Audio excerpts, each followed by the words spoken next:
10 matches into the 2018 Castle Premier Soccer League season, 4 coaches have already been sacked. By MUNYARADZI Mutare City's Joseph Takaringofa, Darlington Dodo, Bulawayo City, and Tendai Chikuni have all been relieved of their duties. The biggest coaching casualty, however, came last week when Dynamos fired Lloyd Mutasa following a string of poor results. Father, as he is referred to in football circles, was widely tipped to mount a serious challenge for his first-ever league title in his 16 years as a coach after narrowly missing out last season, and it remains a pipe dream now that he is jobless. Every coach would want to win the league, and to be recognized as the best in the land at some point, and also to go beyond the borders. Just as players aspire to go to Europe, as coaches we also aspire to get foreign assignments, Mutasa told this publication earlier in his Dynamos tenure. Mutasa became Dynamos' mentor almost exactly 2 years ago, to the day after he took over the reins from Portuguese coach José Silva.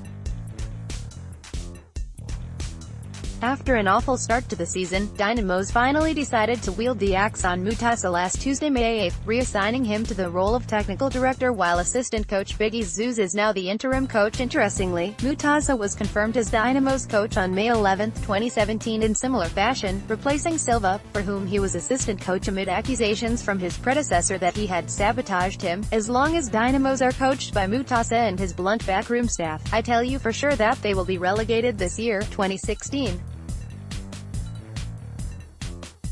In 2 years' time, the team will be playing in Division 2 and even Division 3.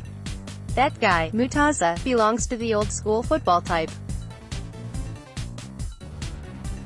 He is not a modern coach. Just imagine a guy as old as him talking to 4 or 5 players, whom he calls his, to underperform so that I can get fired, fumed Silva in local media days after he got the sack. And so began Mutasa's reign, and 2 years on, Dynamos are still in the top-flight league.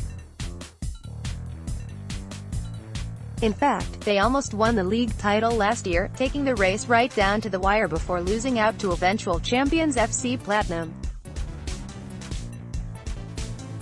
Mutasa's reign has not been as bad as Silva predicted, and in 69 matches, the former Dynamos midfielder won 34, lost 17 and drew 18 times.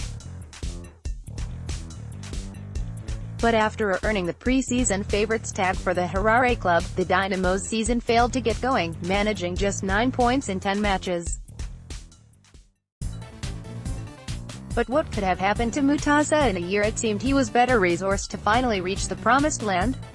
Many believe that Mutasa was used as scapegoat by the under-pressure Dynamos executive, but surely he contributed to his own downfall. Mutasa's downfall may have begun last year when he let go senior players such as Roderick Mutuma, Stephen Alamenda, Sidney Linyama and Dominic Mukondi, among others, to start building afresh.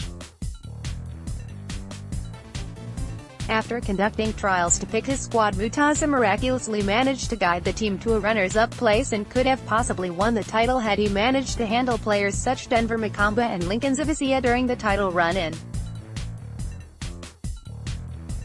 Mutasa then fired Makamba and Zavisia, allowing the former to join rivals Caps United on loan before he came back to haunt his former club during the Harare Derby.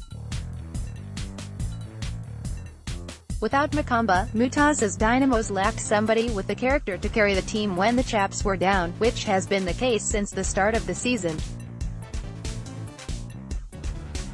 It also became apparent that Cameroonian striker Christian Ipupa was the man behind Dynamos' impressive season last term, and without him goals dried up. The Ipupa saga over unpaid dues dragged on for long and culminated in the player going back to his native country while Mutasa waited for his chief striker. In the end, Mutasa had to fast-track Kuda Kumwala into the team to lead the attack. Dynamos languished second from bottom after Week 7 with 3 draws and 4 defeats in what is the club's worst start to the season by miles in their history. To be fair, the Dynamos executive was lenient with the coach. At the start of the season last year they gave him an ultimatum to garner 23 points in the first 10 fixtures, which he failed to meet but was spared the axe. This year the executive allowed him free rein and the result was disastrous. It was when they gave him a 3-match ultimatum 2 weeks ago that Dynamos won the first of 3 points of the season, but a defeat to Harare City last week was the final straw.